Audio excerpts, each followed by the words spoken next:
Dans la vidéo d'aujourd'hui, je vais vous parler d'un indicateur extrêmement intéressant, assez peu connu, c'est l'indicateur Super Tendance ou Super Trend en anglais.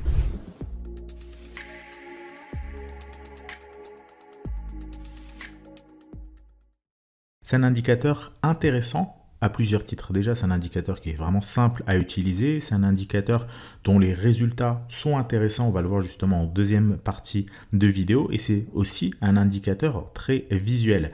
Je l'ai rajouté ici sur le graphique du Bitcoin sur TradingView. Alors pour le trouver, c'est extrêmement simple. Vous allez ici sur indicateur, vous tapez Super Tendance et vous le trouvez directement ici. L'indicateur Super Tendance. Au niveau des réglages, il en a deux. On double-clique dessus, vous avez deux réglages. Le premier, c'est la période de l'ATR et le deuxième réglage, c'est un facteur multiplicatif. Uniquement ces deux réglages-là, ça va nous permettre d'utiliser cet indicateur. Ici, je l'ai mis sur le graphique du Bitcoin. Alors, comment on utilise cet indicateur? C'est simple, comme je vous l'ai dit. Si c'est rouge, c'est baissier. Si c'est vert, c'est haussier. On va prendre quelques exemples et ensuite, on passe aux résultats. Regardez, par exemple, ici, on a une résistance, elle a été franchie, on casse par le haut la résistance, l'indicateur devient vert, c'est un signal d'achat.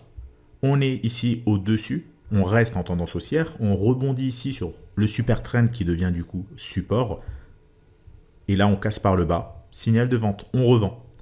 On attend ici, nouveau signal d'achat, vous voyez, et ensuite ici, on revend. Alors là, c'est un super trend avec les paramètres de base. Vous voyez, c'est les paramètres que je vous ai montré tout à l'heure à l'écran, c'est 10, 3. Mais on peut évidemment changer les paramètres pour que le super trend soit un peu plus réactif ou bien un peu plus long terme pour filtrer d'éventuels faux signaux.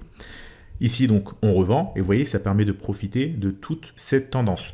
Alors, cet indicateur, vous l'aurez compris, comme l'indique son nom, c'est un indicateur de tendance. Super tendance. Donc lorsque le marché va être en tendance, ça va nous donner des résultats extrêmement intéressants. Par contre, lorsque le marché va ranger, on aura là pour le coup pas mal de faux signaux. C'est pourquoi idéalement il faut le combiner avec un autre indicateur pour filtrer, par exemple une moyenne mobile pour filtrer un petit peu plus la tendance, ou un oscillateur comme par exemple le RSI, etc., etc. De toute façon, de manière générale, une stratégie, c'est pas un seul indicateur, c'est plutôt 2 ou 3 indicateurs qui ensemble vont donner des signaux plus intéressants. Donc voilà pour le Bitcoin. Si on bascule sur l'Ether, on a la même chose. Vous voyez ici, grosse tendance baissière. Ici, ça repasse vert, rouge, vert. Vraiment, c'est super simple à utiliser. L'autre avantage également, c'est qu'on peut l'utiliser sur plusieurs unités de temps. Vous voyez, par exemple, si je bascule en H4, on peut l'utiliser. Alors évidemment, certains indicateurs vont mieux fonctionner sur certaines unités de temps et ça va aussi dépendre de la période. Vous aurez des réglages plus optimaux pour une certaine unité de temps, par exemple le daily, et ces réglages-là vont peut-être moins bien fonctionner sur une autre unité de temps plus court terme, comme le H4 ou le H1. Donc ça, pourquoi je dis ça? C'est par rapport à une question justement qu'on va voir un petit peu plus tard dans cette vidéo. Je rebascule sur l'unité de temps daily. L'autre avantage de l'indicateur super tendance, c'est qu'il sert aussi de stop loss. On n'a plus besoin de se demander à quel moment on achète et à quel moment on revend. C'est un sort de stop loss suiveur. Regardez, si on reprend par exemple ici, lorsqu'on a un mouvement haussier, on achète, on a le signal d'achat, on profite de toute la tendance. Ici, le prisme a corrigé, mais on ne vend pas, l'indicateur n'est pas passé rouge. Et vous voyez qu'au fur et à mesure que le prix monte, on a l'indicateur qui monte également et qui suit le prix. Donc c'est un sort de stop loss suiveur. Et vous voyez, ici, hop, le marché se retourne et on revend. Et c'est assez pratique parce que souvent, les plateformes d'échange proposent des stop loss suiveurs, mais lorsqu'on utilise ça, lorsqu'on est débutant, on a tendance soit à mettre le stop loss beaucoup trop loin. Et donc là, le prix a tellement perdu que même lorsque le stop loss va être touché, on aura trop perdu et il n'y aura plus rien à retracer, entre guillemets. Et si on met le stop loss trop proche, on ne laisse pas le prix suffisamment respirer, on sort alors que la tendance peut poursuivre ensuite. Vous le voyez par exemple ici, le prix est monté, ici il corrige. Si vous avez mis un stop loss suiveur, vous de votre côté, probablement que vous seriez sorti ici, alors que la tendance se poursuit. Donc c'est vraiment un indicateur, vous l'aurez compris, super intéressant. Ça nous sert de signal d'achat, ça nous sert de signal de vente, stop loss suiveur, c'est simple à utiliser, c'est très visuel. Il y a évidemment aussi des inconvénients à cet indicateur. L'inconvénient va dépendre de vos réglages. Évidemment, si vous mettez des réglages trop longs, des périodes trop grandes, eh bien, l'indicateur va être moins réactif et donc vous aurez un plus gros drawdown. Si vous mettez des périodes plus faibles, vous aurez un drawdown un petit peu plus faible, mais par contre, vous aurez aussi des faux signaux qui vont apparaître. Donc voilà pour la présentation générale de cet indicateur. C'est un indicateur, sachez-le, qu'on utilise au sein de la stratégie CryptoTrader. Vous le savez, on fournit une stratégie automatisée sur le site CryptoTrader. On s'occupe de trader vos crypto-monnaies à votre place et l'un des indicateurs phares qu'on utilise, c'est l'indicateur super tendance. Alors on en utilise plein d'autres, il y a plusieurs stratégies combinées au sein de l'unique stratégie qu'on propose, tout est fusionné dedans, mais l'indicateur super tendance, c'est un indicateur qu'on utilise. Donc c'est vous dire à quel point c'est un indicateur qui a des résultats intéressants. Et justement, en parlant de résultats, on bascule tout de suite sur un graphique. Donc ici, comme je vous l'ai montré avec la vidéo précédente sur l'indicateur CCI, on va voir si l'indicateur super tendance nous donne une stratégie rentable ou pas sur les cryptos. Donc ici, vous avez un graphique de courbes. Première courbe en gris, c'est un portefeuille de buy and hold composé 50% de Bitcoin, 50% d'Ether. Donc vous voyez la performance qui est extrêmement intéressante. Depuis le 1er janvier 2016, c'est un portefeuille qui a fait une performance extrêmement intéressante. Très volatile par contre, vous voyez ici, on baisse fortement. On remonte et on rebaisse fortement. Il y a pas mal de périodes aussi où on stagne. Et je vous ai mis en vert la stratégie super tendance. La stratégie super tendance, c'est simple. Lorsque l'indicateur passe vert, on achète. Lorsque l'indicateur passe rouge, on revend. Alors évidemment, ça va dépendre des réglages que vous mettez. Les réglages, on va les voir justement dans quelques instants. Et qu'est-ce qu'on remarque sur cette stratégie? Elle est intéressante, elle surperforme le buy and hold. Alors évidemment, elle ne surperforme pas le buy and hold tout le temps, mais elle en diminue le drawdown, et ça c'est quand même intéressant, elle diminue le risque. Donc vous voyez, si on prend depuis le début 1er janvier 2016, qu'est-ce qu'on voit? Ici l'indicateur est vert, le prix pousse, Bitcoin et Ether sont en train de pousser, donc voilà, on fait quasiment la même chose que le buy and hold. Ensuite ici on sort du marché, un faux signal entre guillemets, parce que le prix a continué à pousser alors qu'on n'est plus positionné. Le prix se remet à pousser fortement, forte tendance, ça tombe bien, on a un indicateur de tendance, donc l'indicateur suit le prix. Alors ici, ce n'est pas l'indicateur super tendance à la courbe verte, c'est une stratégie, c'est la performance de la stratégie qui se base sur l'indicateur. Il faut vraiment dissocier les deux. L'indicateur super tendance, je vous l'ai montré avant, il ressemble à ça. Ça, c'est la courbe de la stratégie, voilà, pour être clair. Et donc, vous le voyez, lorsque ici, en 2018, le portefeuille buy and hold corrige, l'indicateur super tendance, il note qu'il y a une tendance fortement baissière et il n'est plus positionné. Ici, c'est uniquement des ordres à l'achat, il n'y a pas d'ordre de vente. J'ai uniquement, pour simplifier, mis des ordres à l'achat. Et vous voyez que lorsque le prix corrige, l'indicateur, il résiste. Alors, la performance, elle baisse un petit peu, évidemment, parce qu'il y a des faux signaux. L'indicateur, ici, sur cette phase de baisse, parfois se repositionne à l'achat. Vous voyez, il y a des petits rebonds. Et ensuite, ça finit en perte. Et donc, vous voyez, il y a quelques petites pertes ici. Mais ensuite, ça remonte aussitôt. Quand le marché est neutre, ça va dépendre. Est-ce qu'il y a de la volatilité, pas de volatilité? Ça va également dépendre des réglages de votre indicateur. Mais vous voyez que lorsque le marché stagne, en général, la stratégie, elle stagne également. Lorsque le marché est haussier, la stratégie est haussière. Par contre, lorsque le marché corrige, comme ici à nouveau, comme en 2018, la stratégie, elle résiste quand même super bien. Donc c'est un indicateur vraiment intéressant. Il faut juste savoir qu'il fonctionne mieux en tendance, bien évidemment, et ça va aussi, j'insiste, dépend des réglages que vous allez lui appliquer. Mais c'est un indicateur qui, déjà, on voit, surperforme le buy and hold. Pas tout le temps, évidemment, sur le long terme. Ici, sur cette période-là, par exemple, vous voyez que ça ne surperforme pas le buy and hold. Mais sur le long terme, ça surperforme très nettement le buy and hold. Donc, premier avantage, surperforme le buy and hold. Deuxième avantage, diminue le risque, parce que ça diminue le drawdown, diminue la volatilité. C'est quand même intéressant. Troisième chose, c'est que les ratios sont aussi intéressants. Les ratios de l'indicateur sont intéressants. Je ne vais pas y revenir sur cette question de ratio spécifiquement dans cette vidéo, sauf peut-être le ratio de Sharpe. Justement, j'y reviens dans quelques instants avec une question qui m'était posée dans la vidéo sur le CCI. Mais pour savoir si une stratégie est intéressante ou pas, on utilise tout un tas de ratios. Il y a des ratios comme le ratio de Sharpe, le ratio de Sortino, le ratio de Traynor, on a également la value at risk, on a la conditionnelle value at risk, on a plein d'indicateurs de ratio à surveiller. Moi, je vais surtout parler du ratio de Sharpe. Ratio de Sharpe, grosso modo, pour simplifier, c'est la performance divisée par le risque. Et bien ici, le ratio de Sharpe est clairement supérieur à celui du buy and hold. Donc, on va justement basculer sur les résultats. Ici, je vous ai mis un graphique en 2 dimensions.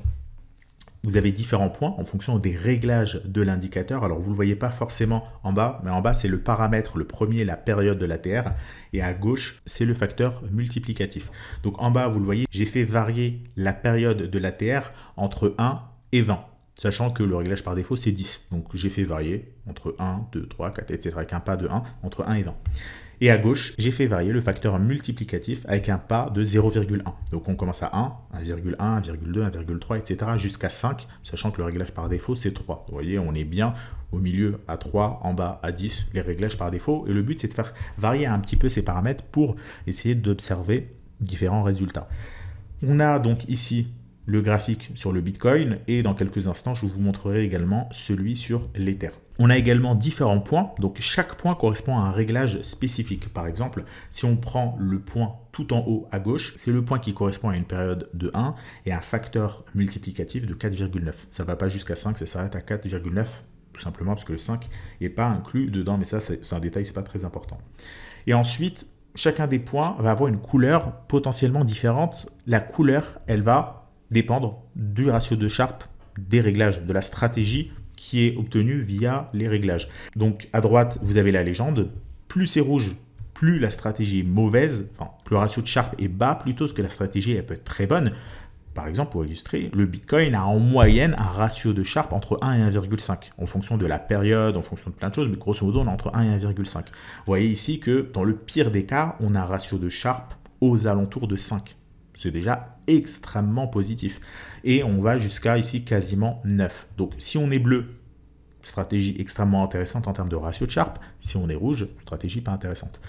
Évidemment, comme je vous l'ai dit, ça dépend de beaucoup de paramètres. Ici, je vous mets uniquement un seul paramètre, le ratio de Sharpe. On peut mettre plein d'autres paramètres. On peut faire ça en fonction du rendement, en fonction du max drawdown, en fonction de la volatilité. On peut évidemment faire ça en fonction de plein de paramètres.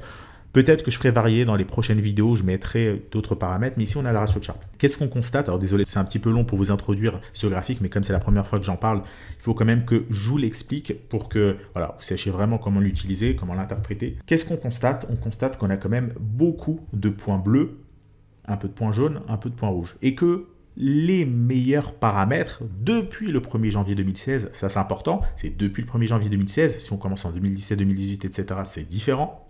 C'est sur l'unité de temps daily, si on l'utilisait sur du H4, sur du H1, ça serait différent. Voilà, il y a quand même pas mal de précautions à avoir, mais pour toutes ces conditions-là que je viens de vous donner, les meilleurs paramètres, vous le voyez, c'est plutôt cette zone-là. Donc c'est plutôt un réglage du facteur multiplicatif aux alentours de 2,5, 3, grosso modo 2,5, 3. Et pour la période de la Terre en bas, tout est à peu près valable. Grosso modo, ça va de 5 à 12, on va dire, de 5 à 12. Donc vous avez quand même une grosse zone où ça reste des stratégies intéressantes. Et c'est là la force de l'indicateur, c'est que les paramètres finalement ne sont pas si importants que ça.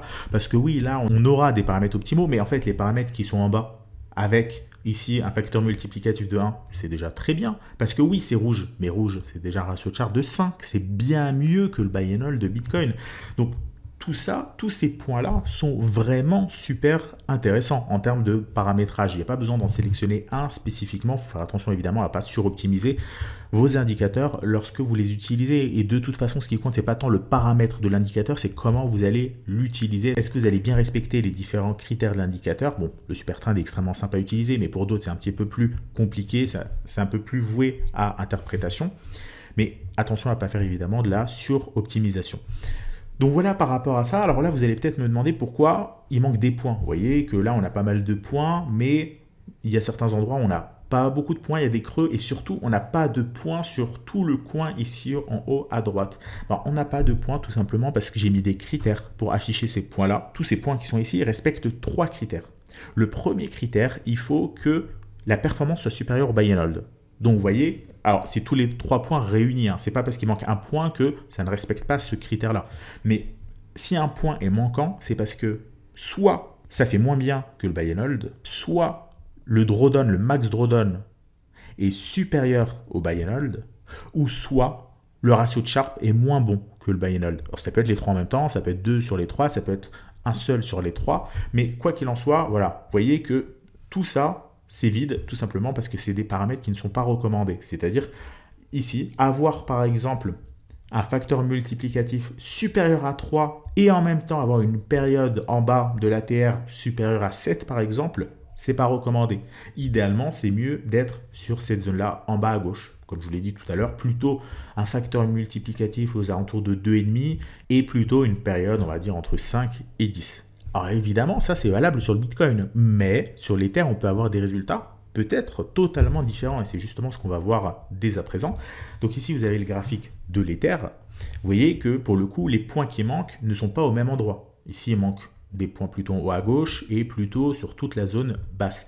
Donc vous voyez, des paramètres que vous allez avoir sur un actif en particulier, sur une unité de temps en particulier à partir d'un certain temps, peut ensuite ne pas du tout fonctionner sur un autre actif, tout en restant sur la même unité de temps et en étant sur la même période. Donc, vous voyez que ici, sur l'Ether, les zones qui fonctionnent le mieux, c'est plutôt ici en haut à droite, voire ici également un peu plus bas à droite. Mais de manière générale, plutôt une période d'ATR supérieure à 10, donc toute la partie ici à droite. Attention, bien évidemment, le ratio de Sharpe ici reste encore une fois très intéressant. Vous voyez que dans le pire des cas, on a un ratio de Sharpe aux alentours de 3-4 et dans le meilleur des cas, ça monte jusqu'à 9. On reste quand même bien mieux que le ratio de Sharpe du buy and hold de l'Ether. Donc voilà par rapport à cet indicateur-là. Ce qu'il faut en retenir, c'est quoi? C'est que c'est un indicateur 1 qui est extrêmement intéressant. C'est un indicateur qui surperforme le buy and hold pour la majorité des paramètres. Vous voyez, alors évidemment, il y aura toujours des paramètres, ça va être moins bien. Mais dans l'ensemble, la plupart des paramètres que vous allez prendre surperforment le buy and hold, diminuent le max drawdown et en plus donne un meilleur ratio de Sharpe. Alors évidemment, il faut rajouter d'autres critères. Il faut croiser ça avec autre chose. Par exemple, ok, peut-être que le max drawdown est meilleur que celui du buy and hold, mais en même temps, le max drawdown de l'Ether en termes de buy and hold, c'est plus de 90%. C'est pas compliqué de faire mieux. Peut-être qu'il faudrait se limiter en imposant, par exemple, un max drawdown uniquement de 30, 40, 50%. Et vous voyez, en ajoutant différents critères, vous allez être de plus en plus sélectif et avoir des meilleurs paramétrages. Attention bien évidemment à ne pas faire de la suroptimisation. Bon, l'idée de cette vidéo, c'est pas tant de vous parler de tout ce qui est algorithme, stratégie, etc. Ça, c'est vraiment un truc où on peut en parler pendant des heures. C'est quand même quelque chose d'assez complexe, il faut avoir pas mal de connaissances.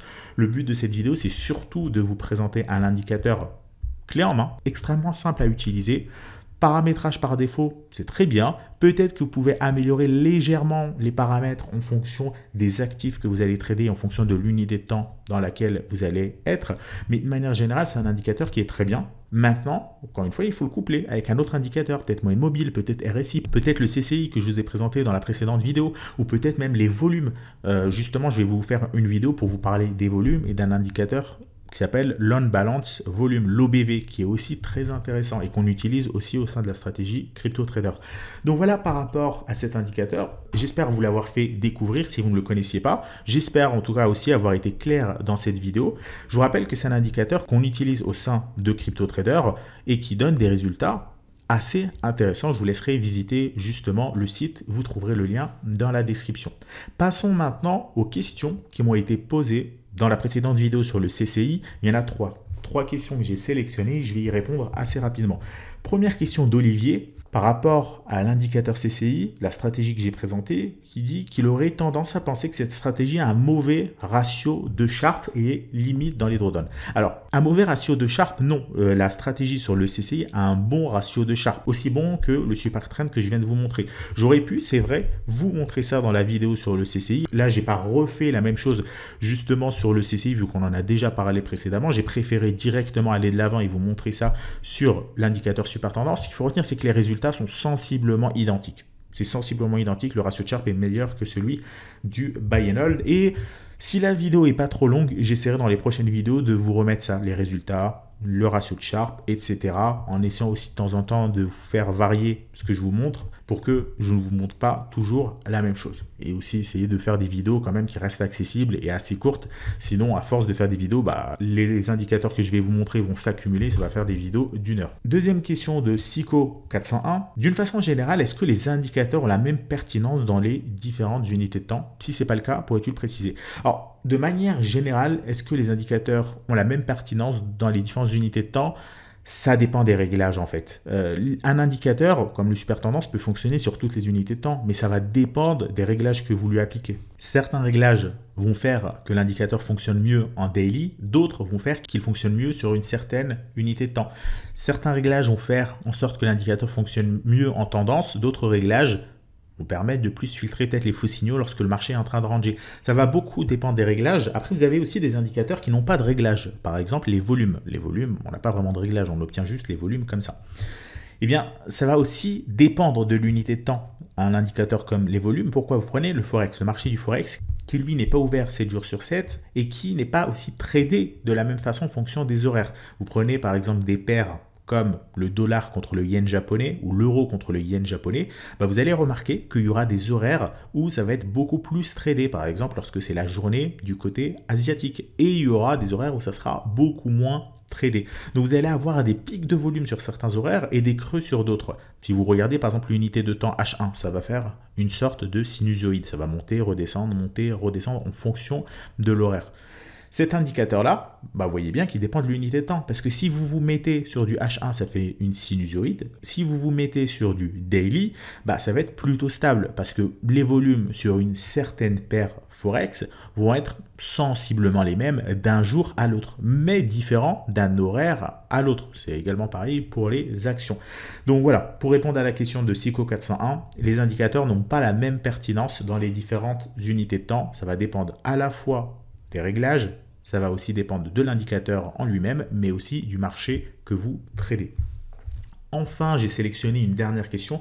Je vais y répondre très rapidement parce que je vais y consacrer peut-être une vidéo prochainement là-dessus. Donc une question de Maxtaz19. Super idée ces vidéos, ça fait découvrir des indicateurs. Perso, j'avais voulu tester une stratégie uniquement sur un portefeuille Bitcoin en achetant au-dessus de la moyenne mobile 100 en unité de temps daily et en revendant en dessous de la moyenne mobile 100. Si ça t'intéresse de regarder, etc.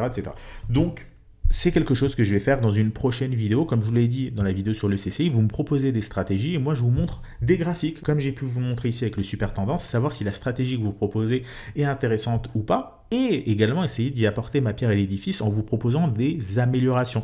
Donc, je ferai ça dans une prochaine vidéo par rapport à la moyenne mobile 100, et on va voir quel est l'intérêt de cette stratégie. Est-ce que elle surperforme le buy and hold? Ça serait bien d'avoir une stratégie qui surperforme le buy and hold, quitte à avoir une stratégie autant qu'elle fasse mieux que le buy and hold, sinon pourquoi s'embêter? Également, est-ce qu'elle a un drawdown qui est plus faible? L'idée, lorsque vous créez une stratégie, c'est de diminuer évidemment la volatilité. Et donc, on va faire ça avec la moyenne mobile 100, on va comparer différents ratios, le rendement, on va calculer le max drawdown, ratio de char, on va voir la value at risk, etc. Et on va voir si cette stratégie-là, avec l'indicateur moyenne mobile 100, on peut l'améliorer ou pas. Donc j'essaierai d'en faire une vidéo prochainement. Si vous voulez que je fasse de même avec d'autres stratégies, que vous utilisez par exemple, mais que vous n'avez pas pu backtester, dites-le moi et je le ferai dans une prochaine vidéo. Voilà par rapport à la vidéo du jour. J'espère qu'elle vous a plu, qu'elle vous a intéressé. Si vous avez des questions sur la vidéo, n'hésitez pas à les poser sous la vidéo. De manière générale, quand vous posez une question, essayez d'aller sur la chaîne YouTube et vous commentez la dernière vidéo qui a été postée plutôt que de commenter directement la vidéo que vous visionnez, tout simplement parce que d'une vidéo à l'autre, moi je vais simplement regarder les commentaires de la précédente vidéo. Je ne vais pas regarder les commentaires de toutes les vidéos qui ont été postées sur la chaîne. Donc si vous mettez un commentaire sur la dernière vidéo qui vient de paraître, alors une vidéo de moi, hein, pas une vidéo faite par Romain, parce que je regarde quand je prépare ces vidéos-là uniquement les commentaires de la dernière vidéo que j'ai faite et ça va me permettre directement de voir votre commentaire. Alors que si vous postez votre commentaire sur une précédente vidéo, je risque malheureusement de passer à côté. Donc n'hésitez pas à prendre cette habitude au fur et à mesure des prochaines vidéos. En tout cas, par rapport à celle-ci, j'espère qu'elle vous a plu, que vous avez appris des choses, que ça vous a intéressé. Si vous voulez que je parle d'une stratégie en particulier, d'un indicateur en particulier, proposez-moi ça dans l'espace commentaire sous la dernière vidéo de la chaîne. Si vous regardez cette vidéo au moment où elle sort, en l'occurrence, ça sera celle-ci. Je vous rappelle également qu'on propose une stratégie automatisée qui tourne maintenant depuis plusieurs années. Tous les résultats, la fact sheet sont disponibles directement sur le site cryptotrader.app. Vous trouverez le lien dans la description si ça vous intéresse. Quant à moi, je vous souhaite à tous une excellente soirée. On se retrouve très bientôt pour une prochaine vidéo.